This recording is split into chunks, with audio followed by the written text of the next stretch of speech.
की बात होती है।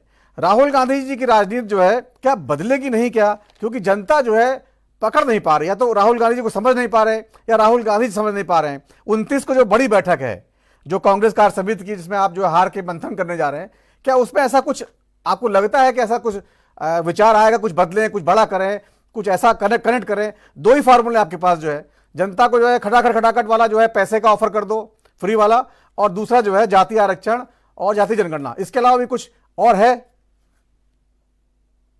देखिए नवीन जी, मुझे विश्वास है, विश्वास ही नहीं भरोसा है आप पर कि आप मुझे बिना किसी इंटरप्ट का पूरा मौका। तीन जो हमारे पैनलिस्ट बैठे हुए हैं हमारे अलावा, वो तीनों के तीनों कांग्रेस पर हमलावर है और मुझे हर एक व्यक्ति का हर बिंदु जो उठाए उसका जवाब देना होगा। इसलिए मुझे पत्रकारिता और उससे जुड़े हुए हैं, बस बीजेपी वाले हैं। नहीं, देखिए जानता हूँ, मैं अच्छी तरह से जानता हूँ। ये दिनेश सिंह जी बोले भी हैं, मैं कई बार इनके साथ डिबेट कर चुका हूँ। मुझे इनके इन लोगों के परिचय देने की आवश्यकता नहीं है। आप जवाब दीजिए, आपको जवाब दीजिए।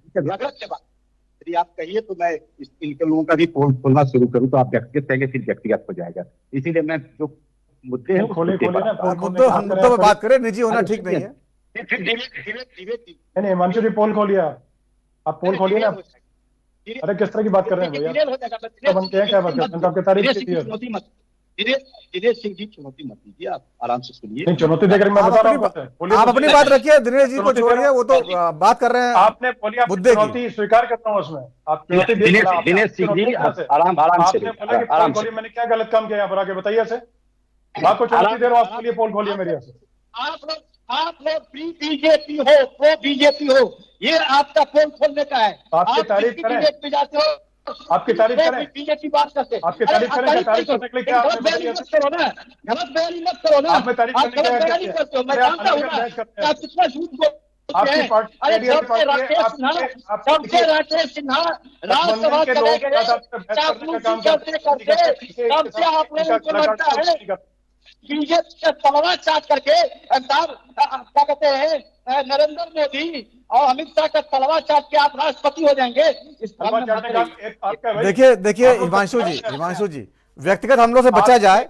देखिए, समीक्षा का होता है, समीक्षा करना। तारीफ करनी पड़ेगी उसके साथ। जितना जाल बिछाया सड़कों का, जितनी सड़कें बीजेपी के राज्य बनी, उतनी आपके राज्य में बनी नहीं। कुछ वैसे पानी देने का काम उन्होंने किया, खुले में सोच क्यों जाती थी पब्लिक से?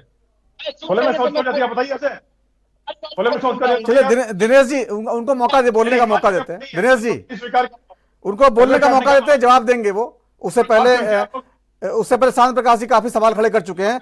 हिमांशु जी, मुद्दों पर बात करिए, निजी हमलों से बचिए। बदतमीजी कर रहे हैं, बिल्कुल ऐसे बदतमीजी उतर गए। कैसे प्रोफेसर किसने आपको प्रोफेसर बनाया?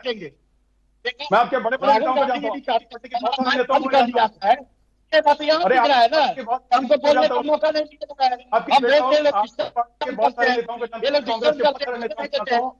घर में मेरा दिनेश सिंह जी, आपने अपनी बात कह दी, अपनी बात, अब उनको मौका दीजिए।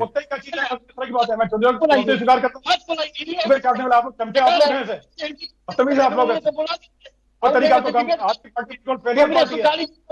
दिनेश कुमार जी, हिमांशु कुमार जी,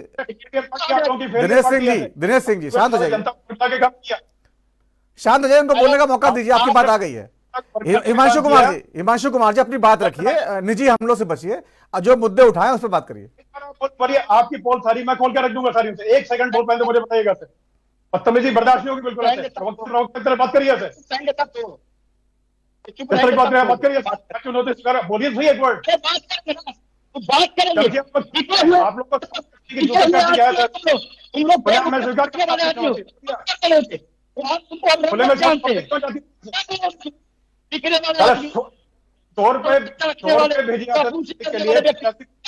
कौन खाता था?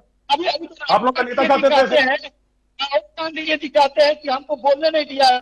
दिनेश सिंह जी फिर वो आरोप लगाएंगे हमें बोलने नहीं दिया। दिनेश सिंह जी, आप शांत हो जाइए, आपको मौका दूंगा उसके बाद। दिनेश जी, आपकी मौका दूंगा। हिमांशु जी अपनी बात रखिए। हिमांशु जी, निजी हमले से बचिए, अपनी बात रखिए। एक वर्ड और बोलिएगा इसके बाद में हिमांशु जी से आपको बताता हूँ। एक वर्ड नहीं मेरे किसी के खिलाफ। बात करिए तर्कों से। दिनेश जी, वो अपनी बात रख रहे हैं, आपकी बात नहीं करेंगे। निजी हम लोग के लिए मंच नहीं है। आप लोग चमचे हैं, चमचों की पार्टी, चमचों की पार्टी। स्वतंत्र नागरिक स्वतंत्र भारत के खिलाफ आप नहीं है भाई, हम भी हैं स्वतंत्र भारत के। देखिए, असंसदीय भाषा, हिमांशु जी, असंसदीय भाषा हमारे चैनल के मंच पर इस्तेमाल मत करिए। आपसे निवेदन है, अपनी बात रखिए, निजी हमलों से बचिए। ये लोगों की मानसिकता जो है, ये सामंती मानसिकता के लोग हैं, और ये लोग चाहते हैं कि जो दलितों और पिछड़ों की बात करें उनकी जुबान को बंद कर दे। राहुल गांधी जी कहते हैं कि हमारा माइक बंद कर दिया तो आपके चैनल पर दिख रहा है, देख लीजिए 2 मिनट तक किस तरह से चिल्ला रहे हैं, किस तरह से बात कर रहे हैं। मैं तो ये कहा था ना कि मुद्दों पर नहीं जाना है, मुझे बात करना है। नहीं, सुन लीजिए, अरे तीन कैंडिडेट जो है, तीनों कांग्रेस पर हमलावर है। आपको पूरा जवाब देने का हिमांशु जी मौका देंगे। आप अपनी बात रखिए ना, निजी हमले मत करिए, अपनी बात रखिए, पार्टी की बात रखिए। मैं क्या कहा था नवीन जी, ये 3 लोग कांग्रेस के खिलाफ बोल रहे हैं, कांग्रेस पर आरोप लगाए हैं। मुझे समय दीजिए, मैं तीनों फेलियर पार्टी है, बात करता हूँ। इस वक्त कांग्रेस के खिलाफ नहीं बोले हैं क्या? इस तरह की बात करते हैं, गजब स्थिति है भाई। नमस्कार, मैं हूं नवीन पांडे, आप देख रहे हैं राष्ट्रधर्म।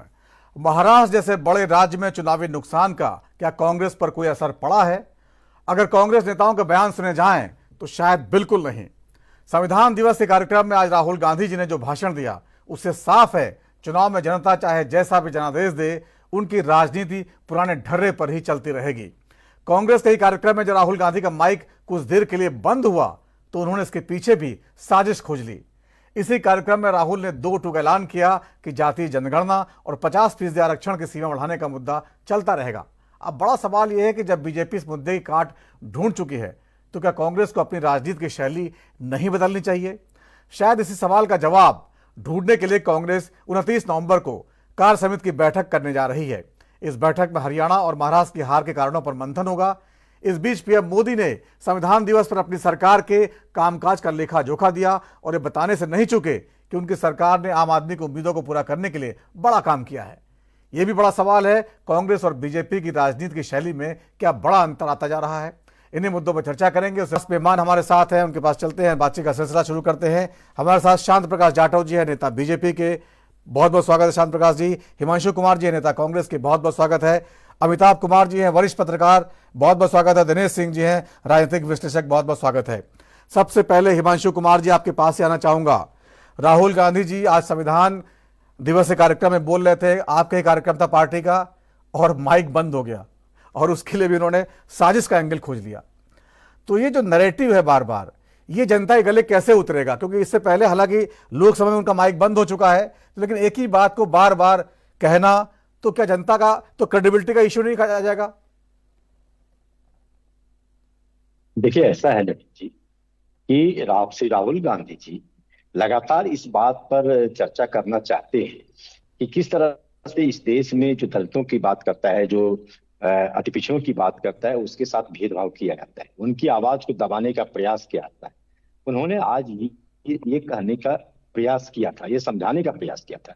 अब लोकसभा में जिस तरह से उनके माइक को बार बार बंद किया गया, जिस तरह से भारतीय जनता पार्टी उनकी आवाज को दबाने का प्रयास किया, तो इस बात की चर्चा वो कर रहे थे। आज तो एक आम संजोग था कि माइक बंद हुआ। यही तो मैं हिमांशु जी, यही तो मैं कह रहा हूं, संजोग को भी अगर आरोपों में बदल देंगे तो पीछे मान लीजिए वाकई उनका बंद किया गया होगा तो वो भी बात हवा में उड़ जाएगी। यही तो बीजेपी करती है, यही तो समझ नहीं पा रहे हैं। नहीं, देखिए, लोकसभा का माइक बंद होना और आज का माइक बंद होना दोनों अलग अलग चीजें हैं। और नवीन पांडे जी, आप प्रबुद्ध पत्रकार हैं, वरिष्ठ पत्रकार हैं, आप इस बात को भली भांति समझते हैं। और इस बात को समझाने का एक वो पुरानी सोच के कारण, क्योंकि नई सोच पर नहीं। देखिए, आप सरकार को क्रिटिसाइज करो, मगर क्रिटिसाइज करने से पहले अपने आप को भी तो आपको डेवलप करना होगा ना, ताकि आपके साथ में आपकी जो एक फिलॉसफी है उसके साथ में लोग जुड़े। ठीक है, इसी सूरत में आप बांटने की अगर पॉलिटिक्स बनेंगे, अभी मैंने बात करी थी कि इनको पॉलिटिक्स नहीं आती। इनफैक्ट ये पॉलिटिक्स के लिए बने ही नहीं है, ये खेलने कूदने के लिए बने हैं। इसको कॉम्प्लीमेंट की तरह ले रहे हैं। वो कह रहे हैं कि राहुल गांधी जी साफ दिल के इंसान है, आप ये मानते हैं, ये अच्छी बात है, साफ दिल के इंसान राजनीति में आनी चाहिए, वो ये कह रहे हैं। मैं बिल्कुल कहता हूं कि राहुल गांधी, प्रियंका गांधी, सोनिया गांधी, ये सब लोग बहुत साफ दिल के लोग हैं और इनको राजनीति इनके लिए नहीं बनी है। जबरदस्ती कांग्रेस को चलाने के लिए इनको इनके ऊपर एक मानवीय अत्याचार हो रहा है। मैं नहीं समझता कि ये जो अमानवीय अत्याचार जो है ये नहीं होना चाहिए, क्योंकि ठीक है राजनीति तो होती रहेगी मगर इनके ऊपर अत्याचार है, ये बिल्कुल अत्याचार है। आप ये तारीफ नहीं कर रहे हैं, बनेगा क्या कर राजनीति रहे का। हैं, पूछ लेते हैं। ठीक है, हिमांशु जी हमारे साथ है। हिमांशु जी देखिए, ये तो आप बोल चुके हैं, जिसका जवाब दे चुके हैं आप। ये जो बार बार जो है राजनीति करने के तरीके, हिमांशु कुमार जी, इसकी शुरुआत कर्नाटक, हिमाचल और तेलंगाना से क्यों नहीं होनी चाहिए? जैसा कि आप लोग कह रहे हैं, शुरुआत करिए वहां से। निश्चित रूप से हमारी सरकार शुरू करने जा रही है, इसकी घोषणा भी हो गई है। और नवीन जी आप देखिएगा कुछ दिनों में हम जातीय जनगणना की शुरुआत करेंगे। इसके लिए सरकार पूर्ण रूप से तैयार है। अब ये लोग देखिए हिमांशु कुमार जी, कुछ सच्चाई मैं भी आपको बता दूं, बिहार में आप जब थे नीतीश जी के साथ तो आपने जातीय जनगणना कराई थी। उसके जो नतीजे आए, जो जनगणना निकल के आई, आप हो सकता ना बोल पाए, मैं बोल देता हूं, 50% करीब 52% जो है मोटा मोटा आंकड़ा जो है पिछड़ों का है। और आप कहते हैं कि हम 50% का कैप तोड़ देंगे, 50% आरक्षण दे देंगे आप पिछड़ों को, जो कि उनकी आबादी इस समय है 50-60% है करीब, वो दे देंगे, प्लस 30% और दे देंगे। 90% आरक्षण देने की हैसियत में है क्या आप लोग इस देश में? आप लोग, यही तो कहा जा रहा है, जो सिगुफा खड़ा कर रहे हैं आप लोग, इसका परिणाम क्या होगा? सामाजिक विद्वेष कितना बढ़ जाएगा, ये क्या इसका अंदाजा है क्या? और अगर आप वादा करेंगे तो आपको करना पड़ेगा, या केवल बोलने के लिए कर रहे हैं? 60% आबादी, 70% आबादी को आरक्षण देना आपको नैतिक रूप से सही लगता है? देखिए, हम इस पर नहीं है कि 50%, राहुल गांधी जी ये कहें कि हम 50% का जो बैरियर है उसको तोड़ देंगे। ये तो खैर कांग्रेस का ये तो ठीक है हिमांशु जी, कांग्रेस का ये मत है, आप उसके साथ रहेंगे, लेकिन इसका फायदा जनता समझ नहीं पा रही है। दोबारा फिर आता हूं दिनेश सिंह जी।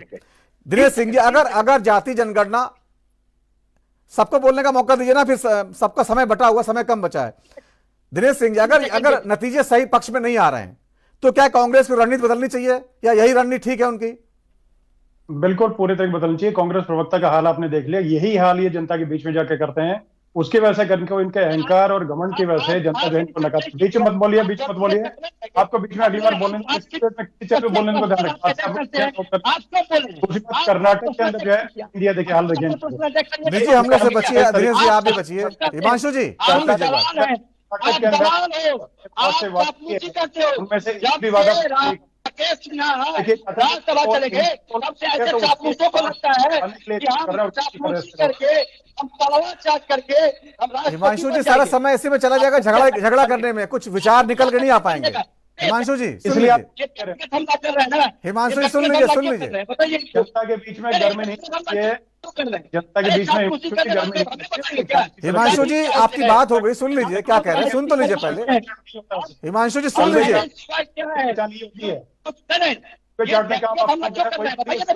तगड़ी मत करिए ऐसे।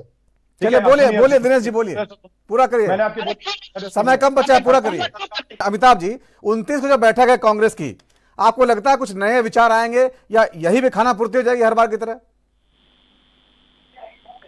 नहीं, अभी तक ये लोग जो है समझने को तैयार नहीं हुए। आप देखिए ना, ये बात सुनने तक को तैयार नहीं है। जब सब्जेक्ट ही राहुल जी की राजनीति पे है तो निश्चित रूप से आलोचना आएगी। भाई जो लगातार इतने मतलब 100 वो ये कह रहे हैं राहुल जी ने जो अच्छे काम किए उन्होंने गिनाइए, लोकसभा चुनाव में कुछ तो अच्छा किया तभी तो रिजल्ट अच्छा आया, वो भी तो बोलिए। आप लोग वो नहीं बोलते, ये कह रहे हैं वो। देखिए, हम अभी केवल और केवल जो है इनकी हार के कारणों की समीक्षा कर रहे हैं अभी, और हम ताली बजाने के लिए बिल्कुल नहीं बैठे हैं। इनको अभी इतना ज्यादा करेक्शन करने की जरूरत है, इतना ज्यादा काम करने की जरूरत है। अब जब ये सुनने को तैयार नहीं है तो सुधार कैसे करेंगे ये? ठीक है, तो कांग्रेस को एक बार फिर सोचना पड़ेगा, बड़ा आकलन करना पड़ेगा। 29 को बैठक है, हो सकता है उसमें आकलन करें। बहुत बहुत धन्यवाद चर्चा में शामिल होने के सभी मानों का।